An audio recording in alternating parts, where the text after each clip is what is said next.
Wassalatu wassalamu ala ashrafi anbiya'il mursalin wa ala alihi wa sahbihi wa man sara ala nahjihi bi ihsanin ila yaumidin wa ba'd.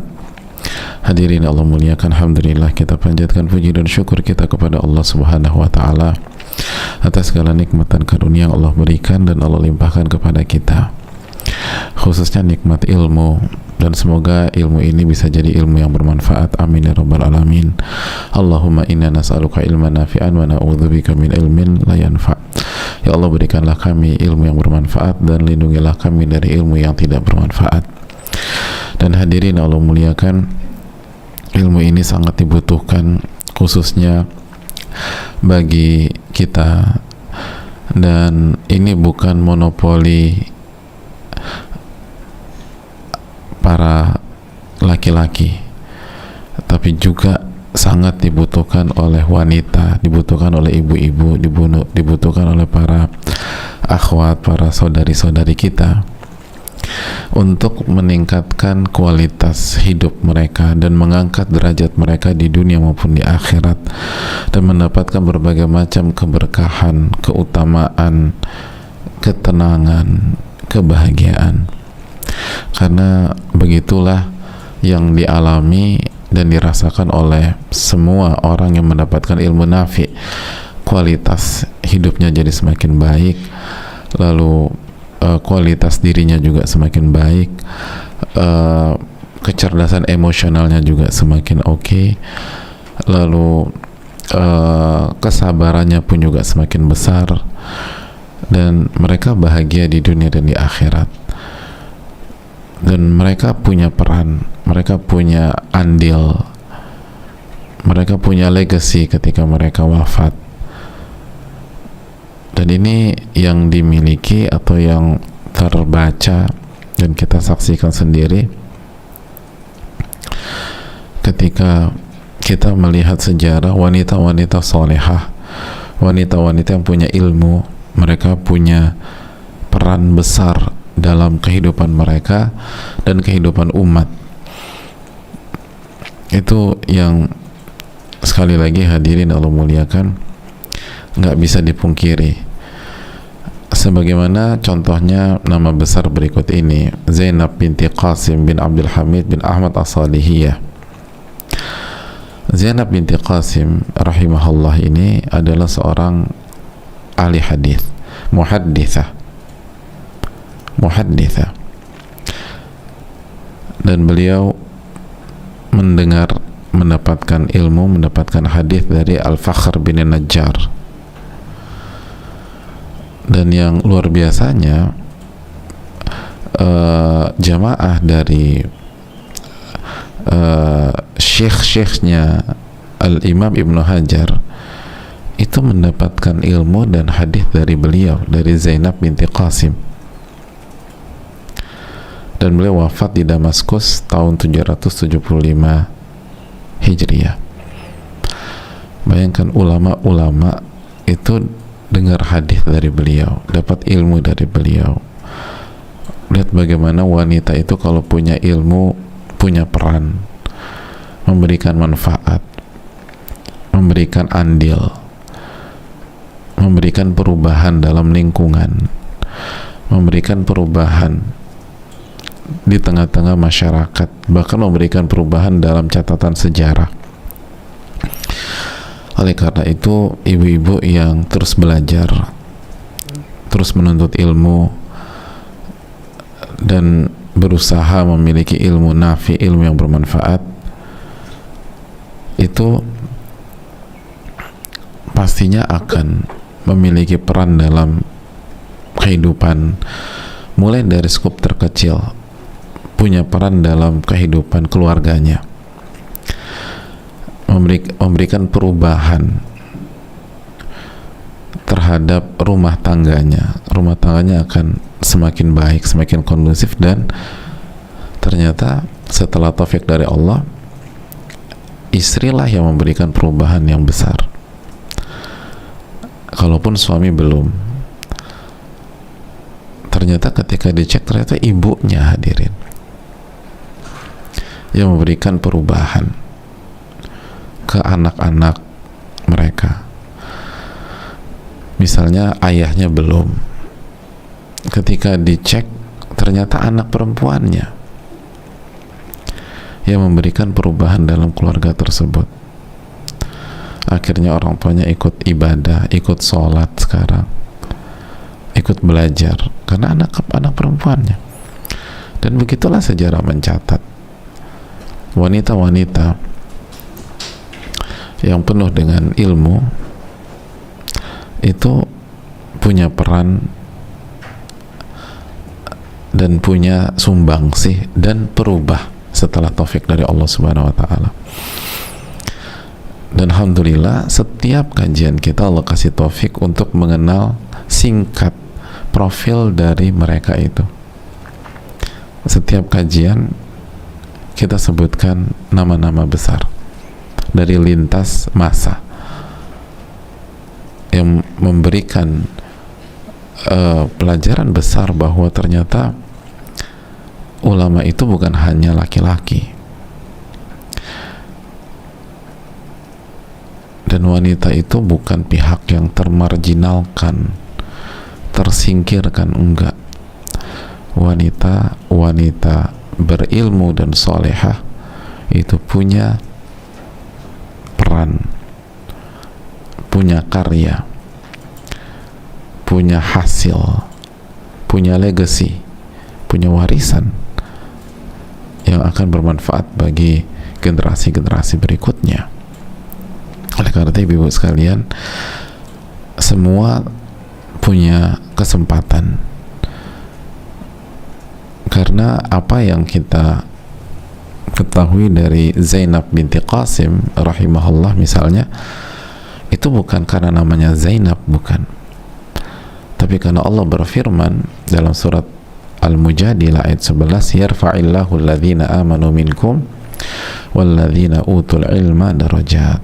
Allah mengangkat derajat orang-orang yang beriman dan berilmu beberapa derajat.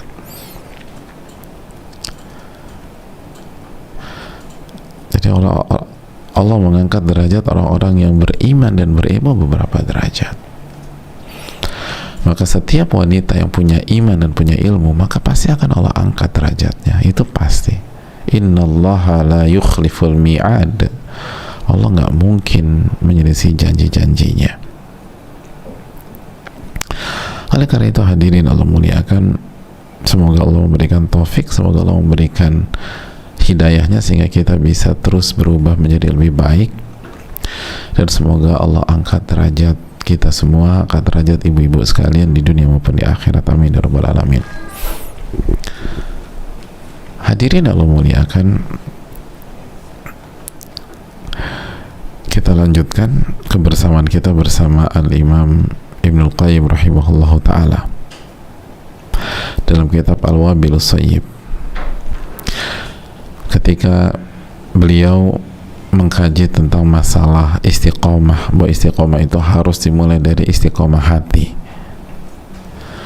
dan harus dimulai dari rasa cinta kepada Allah.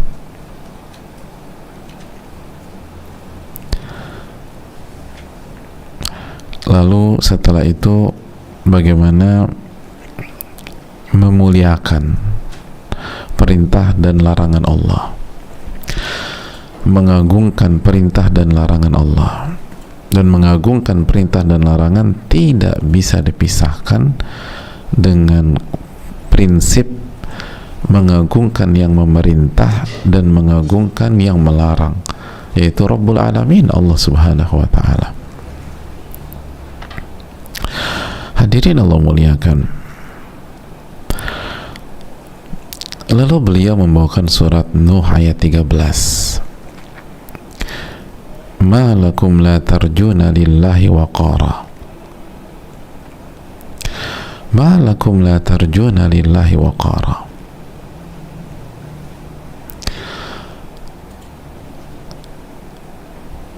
Karena Allah Subhanahu wa ta'ala akan mencela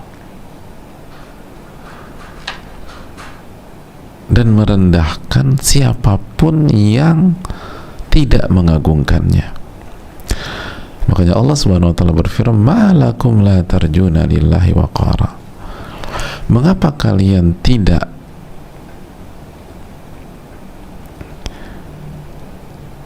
mengagungkan Allah dengan sebenar-benarnya. Itu yang dikatakan para ulama seperti Abdullah bin Abbas radhiyallahu ta'ala anhuma ketika menjelaskan ayat ini yang ibu-ibu baca tadi. Itu terjemahan, kita lihat tafsirnya itu seperti apa lebih dalam lagi ibu-ibu. Sebagaimana dalam tafsir At-Tabari, Abdullah bin Abbas menjelaskan bahwa makna ayat ini, malakum la tarjuna lillahi waqara, malakum la tu'azzimuna Allah haqqa 'azamatihi, mengapa kalian tidak mengagungkan Allah dengan sebenar-benarnya pengagungan? Kenapa kalian tidak mengagungkan Allah dengan sebenar-benarnya pengagungan?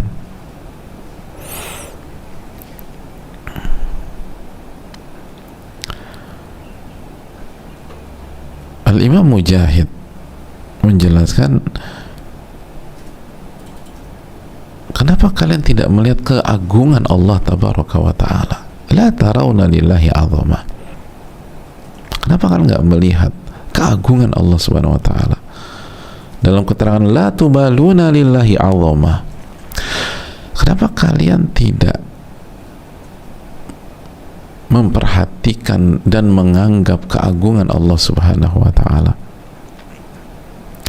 Kenapa kalian nggak perhatian tentang keagungan Allah subhanahu wa ta'ala yang Allah perlihatkan dalam kehidupan kalian?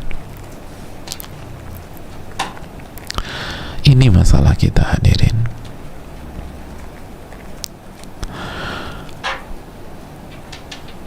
Jadi seringkali kita itu merasa sesak, merasa kesal, merasa capek jadi istri, merasa lelah jadi ibu, merasa lemes ngadepin suami misalnya, merasa letih ngadepin anak-anak yang mungkin gak sesuai dengan keinginan kita, gak sesuai dengan dambaan kita.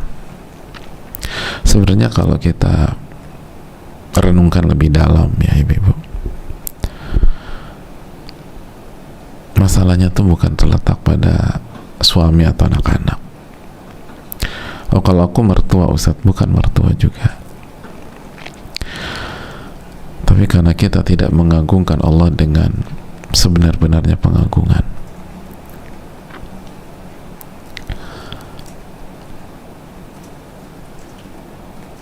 Karena kita tidak mengagungkan Allah dengan sebenar-benarnya pengagungan, kita nggak besarkan Allah dengan sebenar-benarnya kebesaran kebesarannya yang maha besar.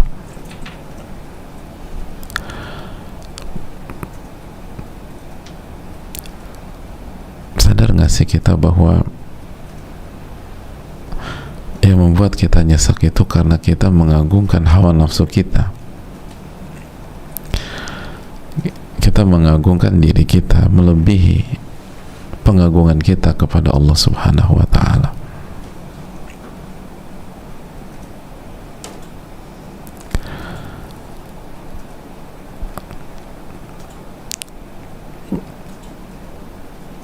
Bukankah banyak wanita ingin bercerai ketika ditanya kenapa kamu ingin bercerai?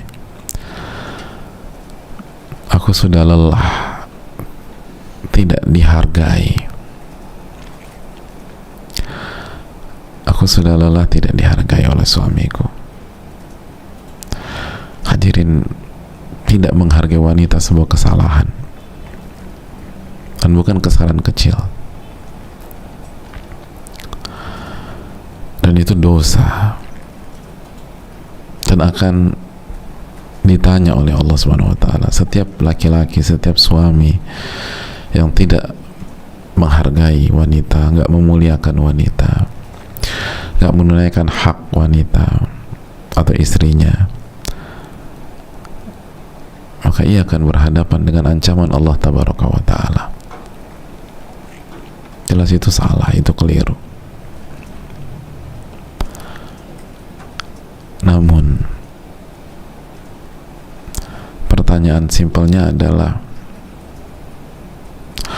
apakah sikap suami kita yang belum menghargai kita, belum memuliakan kita,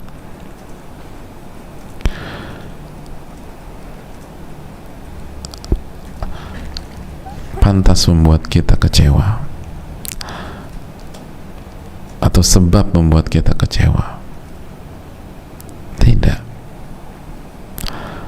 Karena wanita-wanita yang beriman itu sangat mulia dan nilainya tuh tinggi, Ibu.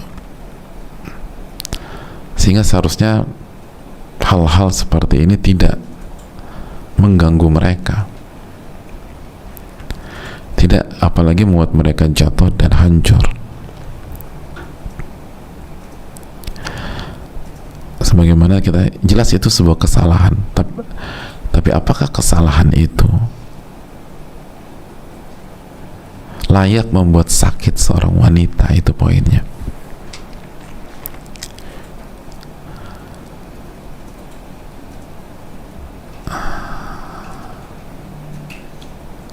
Kan demikian.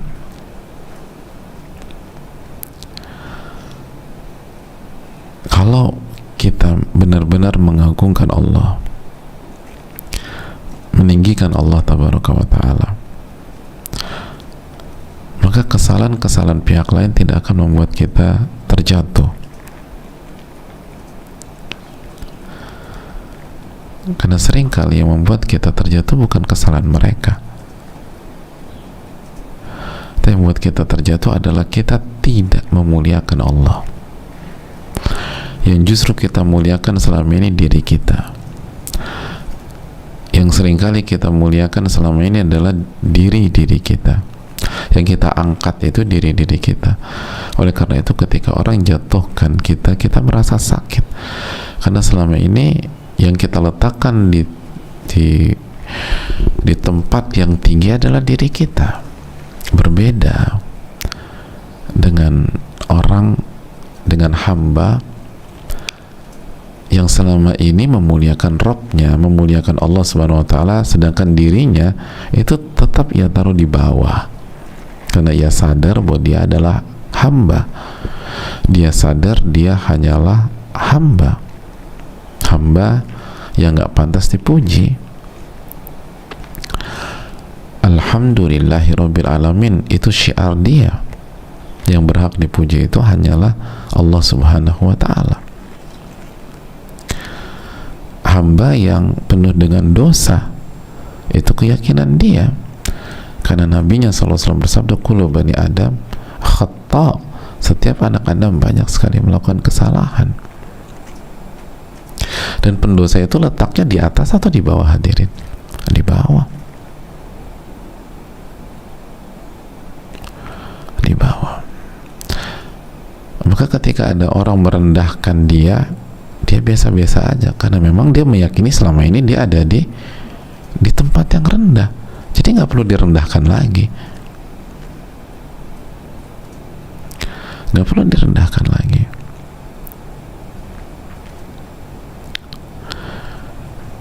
Makanya ini ayat penting, ma lakum la tarjuna lillahi waqara. Kenapa kalian tidak mengagungkan Allah, membesarkan Allah dengan sebenar-benarnya pengagungan? Karena ketika kita mengagungkan Allah, maka secara otomatis semua hal selain Allah, dan diantaranya adalah masalah kita, urusan kita, besar atau kecil? Kecil.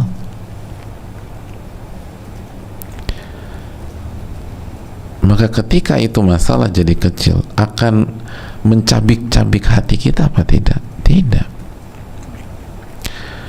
Dan kita akan berusaha menyelesaikan itu dengan tuntunan dari Allah Subhanahu wa ta'ala.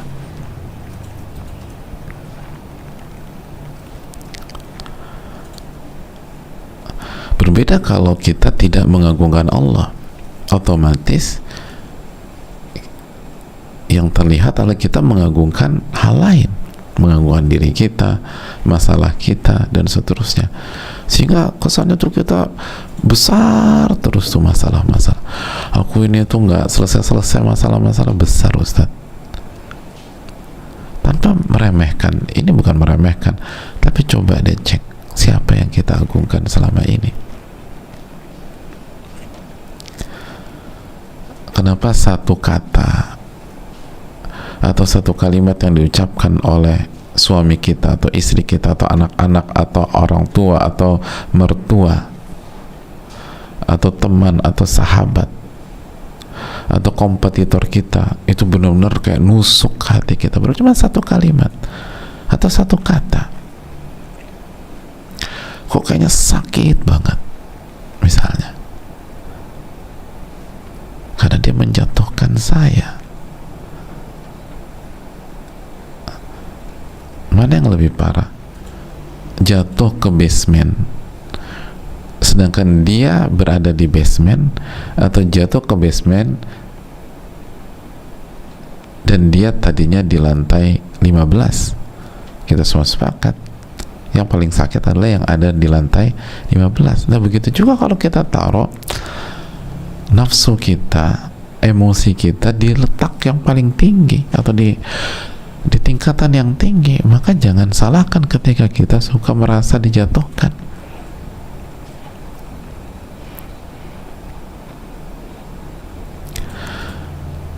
Contoh yang lain, kita banyak atau diantara kita ada yang terpuruk ketika bisnisnya harus gulung tikar.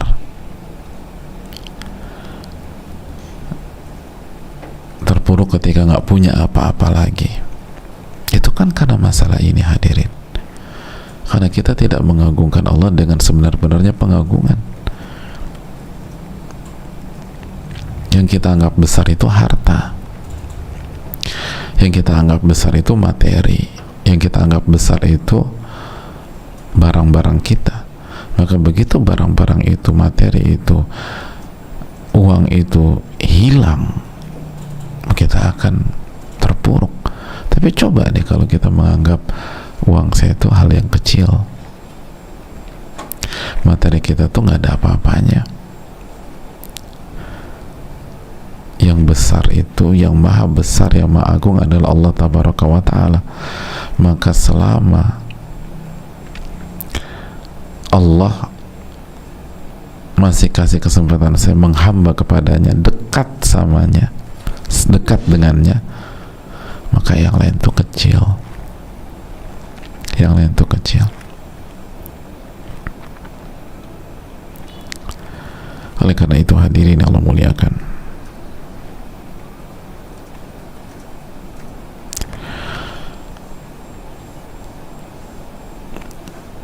malakum la tarjuna lillahi waqara.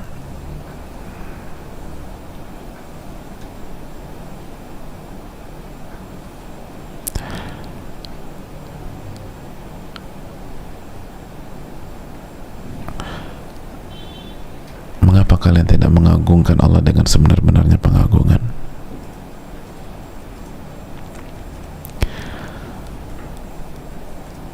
Agungkan Allah Subhanahu wa Ta'ala dan kita akan ngelihat deh, hidup kita lebih tenang, hidup kita lebih nyaman, hidup kita lebih plong.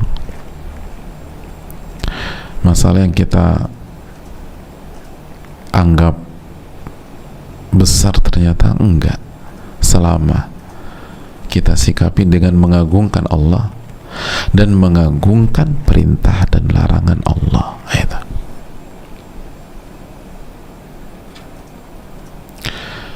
Seringkali kan kita mengurungkan langkah untuk menjalankan perintah Allah, menjalankan larangan Allah karena nggak bisa, Ustaz. Kalau saya jalankan perintah ini, nanti ini terbengkalai. Mana yang lebih besar? Mana yang lebih besar?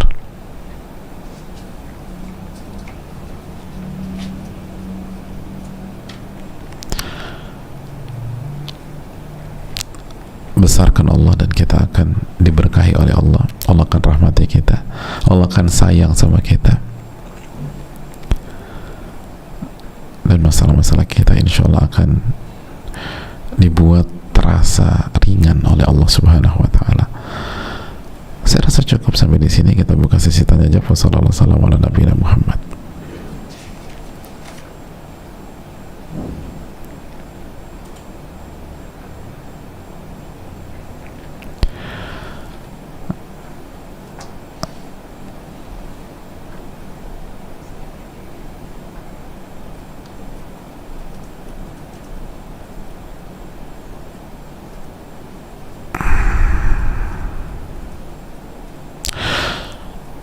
Assalamualaikum warahmatullahi wabarakatuh. Waalaikumsalam warahmatullahi wabarakatuh.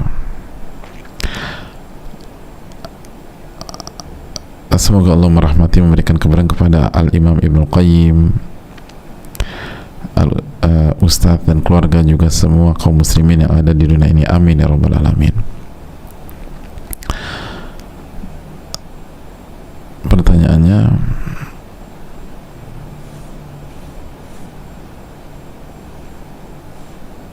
tunggu sebentar ya.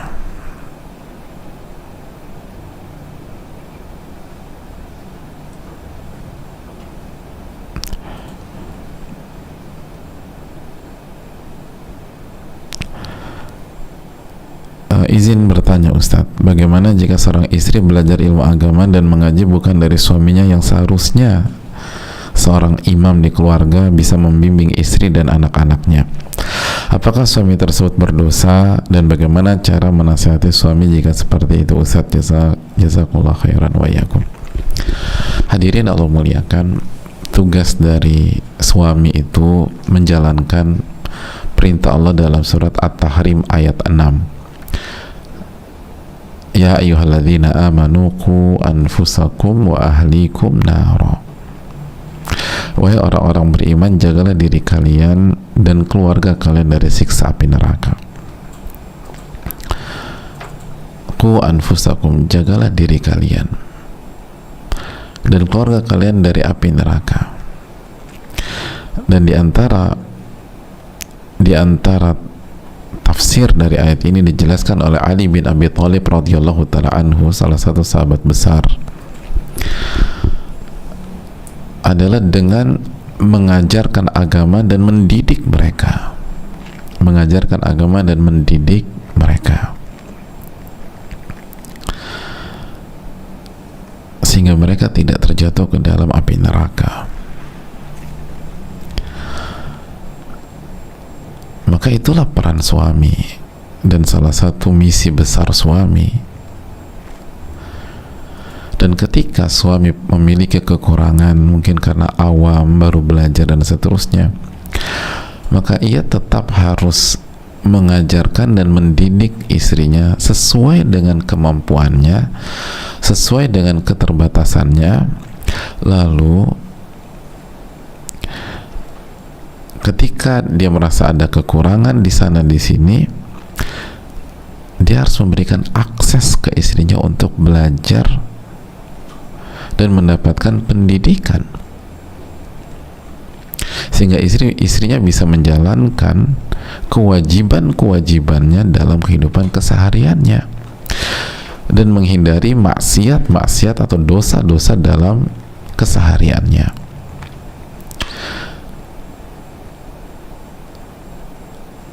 Nah, ketika itu tidak terjadi, alias tidak diajarkan, tidak dididik, dan akses tidak dibuka, nggak didukung, maka dikhawatirkan suami itu tidak menjalankan perintah Allah dalam At-Tahrim ayat 6 ini dan terancam dosa.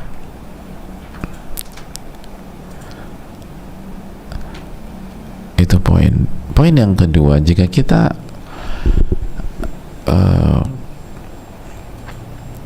menghadapi atau apabila suami kita sudah mengamalkan surat At-Tahrim ayat 6, maka bersyukurlah kepada Allah. Bersyukur kepada Allah. Itulah pemimpin yang ideal. Dan jaga syukur kita biar Allah tambah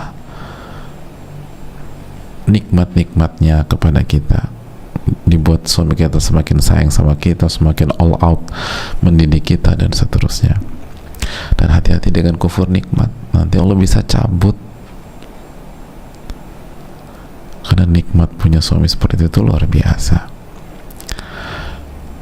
Adapun kalau suami kita kurang dalam mendidik langsung karena keterbatasan ilmu, kurang dalam mengajarkan karena keterbatasan ilmu, tapi mendukung kita belajar, memberikan akses, memberikan permit gitu loh, izin, maka yang pertama syukuri dulu kebaikan beliau. Itu nikmat juga, beliau kasih akses, beliau kasih izin, beliau kasih support, itu luar biasa. Gak semua loh istri mendapatkan support seperti itu. Jangan lupa bersyukur, jangan malah ngeluh terus kerjanya, jangan. Itu bukan ciri-ciri wanita ahli surga. Wanita ahli surga itu syukur yang ada dulu. Lalu kekurangan suami seperti itu hendaknya disikapi dengan bijak, didoakan, lalu diajak, dikasih masukan tapi halus banget, hadirin. Sebagaimana kita berbicara kepada seorang pemimpin kita, baik-baik jaga perasaannya,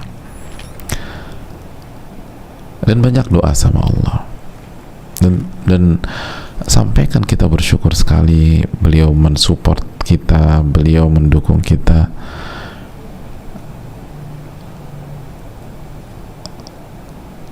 Dan alangkah indahnya kalau kebaikan ini bisa ditambah dengan kebaikan berikutnya, bisa dilanjutkan dengan kebaikan berikutnya. Itu sama-sama belajar. Sampaikan keinginan dan harapan besar kita, ingin langsung dididik oleh beliau, diarahkan oleh beliau, sampaikan. Adapun kalau opsi qadar Allah, ada seorang istri diuji dengan suami yang ketiga, maka minta pertolongan kepada Allah, lalu tetap baik dengan suami kita, tetap doakan dia, doakan beliau, dan kita juga tetap harus belajar hal-hal yang wajib bagi kita, karena mempelajari hal-hal yang fardu ain, yang wajib, adalah tanggung jawab kita kepada Rabbul Alamin. Karena talabul ilmi faridatun ala kulli muslim, menuntut ilmu itu hukumnya wajib bagi setiap muslim, baik yang laki-laki maupun wanita. Hadis surat Imam Ibnu Majah.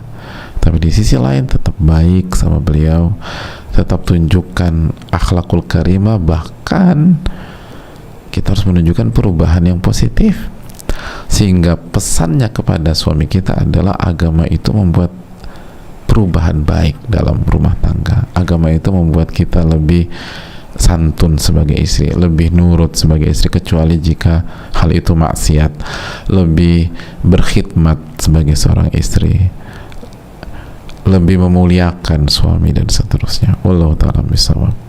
Mungkin itu, dan banyak doa kepada Allah, dan kasih masukan pelan-pelan dengan cara yang baik. Wallahu ta'ala bishawab.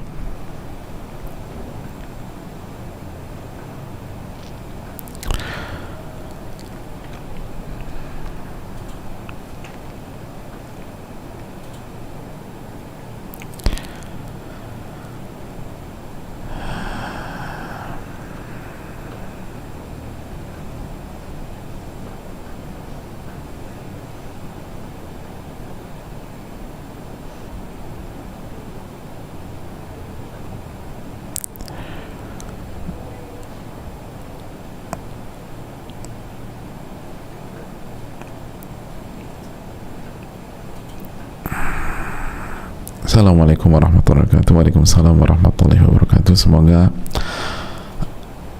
Al-Imam Ibnul Qayyim selalu dalam rahmat Allah, semoga Ustadz, keluarga, tim, beserta semua umat muslim selalu dalam rahmat dan dengan Allah, amin ya rabbal alamin. Begitu juga dengan penanya dan seluruh penanya dan seluruh jamaah dan seluruh kita semua, amin ya rabbal alamin. Ustadz, qadallah, saya 2 tahun ini diuji dengan penyakit. Saya sering kepikiran penyakit saya. Saya terlalu totalitas memperkuat fisik saya agar sembuh, sehingga berdampak pada urusan agama saya. Alhasil saya sering cemas, tidak tenang, takut kalau meninggal, kurang tawakal. Menyerahkan semua urusan kepada Allah tidak semudah paham teorinya. Saya masih bergantung sama makhluk.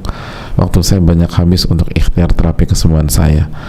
Mohon nasihat dan bimbingannya Ustadz agar saya bisa segera memperbaiki segala kekeliruan saya ini. Jazakallahu khairan Ustadz. Alhamdulillahilladzi afana mimma ibtalaha bihi wa faddalana ala katsirin mimman khalaqa tafdila. Dan bagi jamaah yang bertanya dan bagi yang sakit juga, kita doakan nas'alullah al-azim rabbal arsyil azim an yashfiyaha wa iyahum wa iyahunna. Semoga Allah subhanahu wa ta'ala, kita minta kepada Allah yang maha agung dan memiliki arsy yang agung untuk menyembuhkan beliau yang bertanya dan menyembuhkan semua yang sedang sakit, amin ya rabbal alamin. Hadirin Allah muliakan, coba terapkan materi kita hari ini di samping materi-materi kita sebelumnya. Ketika beliau yang sedang menjalani ujian sakit itu menghadapi penyakit ini, menjalani penyakit ini dan menghadapi segala ikhtiar, siapa yang kita agungkan? Kalau kita berhasil mengagungkan Allah tabaraka wa ta'ala dengan sebenar-benarnya pengagungan, maka otomatis masalah ini menciut sendiri. Hadirin, Allah kecilkan, dan ada banyak orang-orang besar seperti itu. Ada banyak orang-orang besar, ulama-ulama kita tetap ikhtiar, tetap berobat, tapi mereka tidak dikalahkan oleh penyakit mereka tersebut karena mereka mengagungkan Allah subhanahu wa ta'ala, sehingga masalah sakitnya itu diringankan sama Allah. Dan sebagian mereka nggak sembuh, namun tidak menghambat dan tidak membuat mereka terpuruk, tidak membuat mereka jatuh. Dan dengan izin Allah mereka bisa jalani itu dengan kesabaran, dengan ridho terhadap takdir. Akhirnya setiap detik itu pahala. Belum lagi mereka meyakini sabda Nabi SAW, Innallaha idza ahabba qauman ibtalahum. Allah itu kalau sayang sama sebuah kaum, Allah akan uji kaum tersebut. Ini semoga tanda Allah sayang sama penanya. Dan kepada orang-orang yang sedang sakit serius atau orang-orang yang sedang sakit dimanapun berada. Hadirin Allah muliakan, makanya Nabi SAW, dan hadis ini sudah kita bahas di Riyadhus Shalihin ketika menjenguk Ummul Ala. Apa kata Nabi SAW? Absyiri ya Ummul Ala, bergembiralah wahai Ummul Ala, karena sesungguhnya sakitnya seorang mukmin yudhibu khatayah, akan menggugurkan dosa sebagaimana api membersihkan kotoran dari emas atau membersihkan karat dari besi. Hadirin Allah muliakan, maka yakinlah berarti 2 tahun ini beliau yang bertanya ini kalau sabar, ini gugur terus pahalanya, gugur terus dosa-dosanya. Allahu Akbar. Selama 2 tahun terjadi pengguguran dosa besar-besaran. Berarti selama 2 tahun ini yang sedang sakit ini semakin memperbesar peluangnya masuk surga.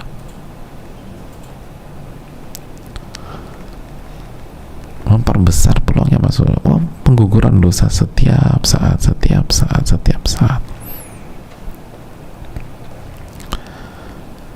Adapun kecemasan yang dialami itu hal yang bisa dimengerti dan bukan berarti nggak ada obatnya. Obatnya adalah Ar-Ra'd ayat 28, ala bidzikrillahi tatmainnul qulub, katanya dengan mengingat Allah hati jadi tenang. Jadi silakan berikhtiar untuk berobat, tapi jangan lupa memastikan siapa yang kita agungkan, dan jangan sampai lupa zikrullah, dan jangan sampai kita terhambat dari amal-amal kebaikan. Alhamdulillah sarana dimudahkan sekarang, hadirin, banyak hal yang bisa dilakukan. Dan ingatlah, ketika kita berobat, kita lakukan itu dalam rangka taqarrub, mendekatkan diri, karena Nabi kita sallallahu alaihi wasallam yang bersabda, wala tadaw bil haram, berobatlah dan jangan berobat dengan cara yang haram. Wallahu ta'ala bisawab, itu yang bisa disampaikan. Semoga Allah memberikan kesembuhan kepada yang bertanya dan kita semua, amin ya rabbal alamin.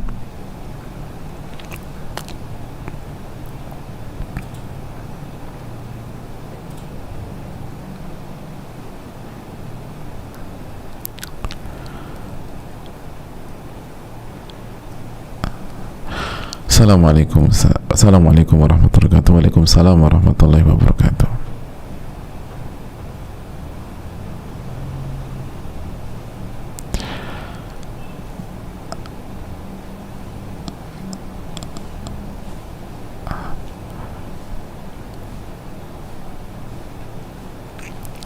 Semoga Imam Al-Qayyim dan seluruh ulama selalu dalam kasih sayang Allah, dan semoga Ustadz, keluarga, tim kajian, dan kita semua selalu dalam perlindungan Allah, amin ya rabbal alamin. Ustadz ingin bertanya, bagaimana jika saya merasa ortu saya sangat berbeda mendidik saya dengan adik-adik saya? Kebetulan saya anak pertama dan memiliki adik laki-laki dan perempuan. Saya sejak kecil sudah sering disuruh-suruh, padahal adik saya tidak. Terkadang saya berpikir karena dia laki-laki, jadi mulai dari sarapan, makan siang, malam, bersih-bersih rumah, membeli barang dagangan, itu semua ibu selalu minta bantuan saya. Sedangkan adik laki-laki saya hanya bermain, dan ini terbawa sampai saat besar adik saya jadi tidak pernah membantu tenaga ataupun membantu dari segi ekonomi. Sepertinya saya merasa saya semua, Ustadz. Bahkan masalah ekonomi juga saya, dan terkadang sekarang adik sering membentak ibu saya, Ustadz. Saya terkadang kelewat mengucap kepada ibu saya ini karena kesalahan ibu saya yang ibu selalu memanjakan dia, dan saya harap ibu tidak mendidik adik saya yang kecil seperti adik laki-laki saya, karena saya juga mulai lelah dengan semua kerjaan rumah yang diberikan kepada saya, Ustadz. Dan terkadang ibu saya tidak menghargai apa yang saya lakukan untuk membantu beliau. Terima kasih atas pertanyaannya. Hadirin Allah muliakan, yang membuat orang bahagia itu amal soleh atau maksiat, hadirin? Amal soleh. Yang membuat seseorang punya kualitas yang baik dalam hidupnya itu amal soleh atau maksiat? Amal soleh. Nah, pertanyaannya, membantu orang tua, birrul walidain, bahkan membantu masalah ekonomi dan lain sebagainya, itu amal soleh atau maksiat? Amal soleh. Maka kalau kita kerjakan itu dengan ikhlas, maka kita akan bahagia, bukan lelah. Jadi secara zahir ini udah benar, ini udah on track. Tinggal hati kita benarkan. Lakukan ini karena Allah, bukan untuk mendapatkan penghargaan dari orang tua atau berharap dihargai oleh orang tua sebagaimana disampaikan. Jangan berpikir ke arah sana. Lakukanlah dengan konsep inna sholati wa nusuki wa mahyaya wa mamati lillahi rabbil alamin. Sesungguhnya, katakan sesungguhnya salatku ibadah dan sesembelihanku, hidupku dan matiku, semua aku persembahkan untuk Allah.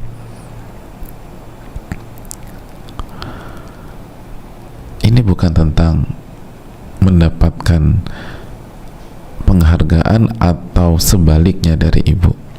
Ini tentang menjalankan perintah Allah, karena Allah lah yang maha besar. Ini mengagungkan Allah Subhanahu wa taala. Allah yang maha besar. Allah yang memerintahkan kita untuk berbakti sama orang tua.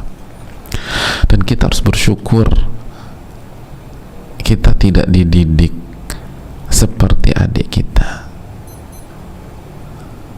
Jadi bukan ngiri, enak banget sih dia dari kecil tuh.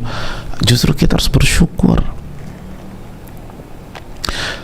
Karena terlepas apa motif ibu kita, mungkin memang ibu kita lebih sayang sama adik, mungkin, tapi bisa jadi juga tidak.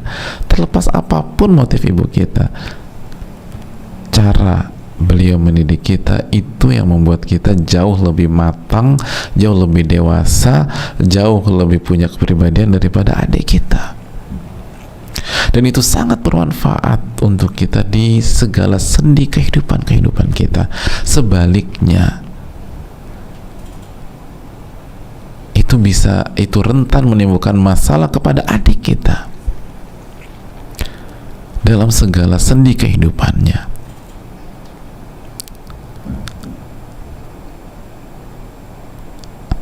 Maka kalaupun kita mau kasih nasihat kepada ibu, bukan dengan spirit ngedumel, spirit merasa dibedakan, bukan. Tapi justru kalau memberikan nasihat sama ibu kita, gunakan spirit bersyukur. Bu, aku tuh bersyukur banget ibu didik aku dengan tegas, dengan disiplin, dengan seperti ini, sehingga aku tuh bisa tumbuh menjadi wanita yang kuat dengan taufik Allah. Aku berharap adik yang kecil itu dididik yang sama, biar dia kuat juga, Bu. Semoga Allah kasih taufik. Jadi suasana itu suasana optimis gitu loh. Bukan dari awal ibu sih pilih kasih terus gitu loh, aku disuruh-suruh, adik terus yang di servis bak raja, jadi manja kan, Bu. Cobalah ibu pikirkan.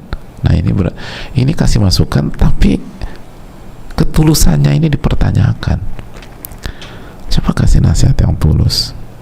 Semoga Allah kasih taufik, Allah ta'ala misawab.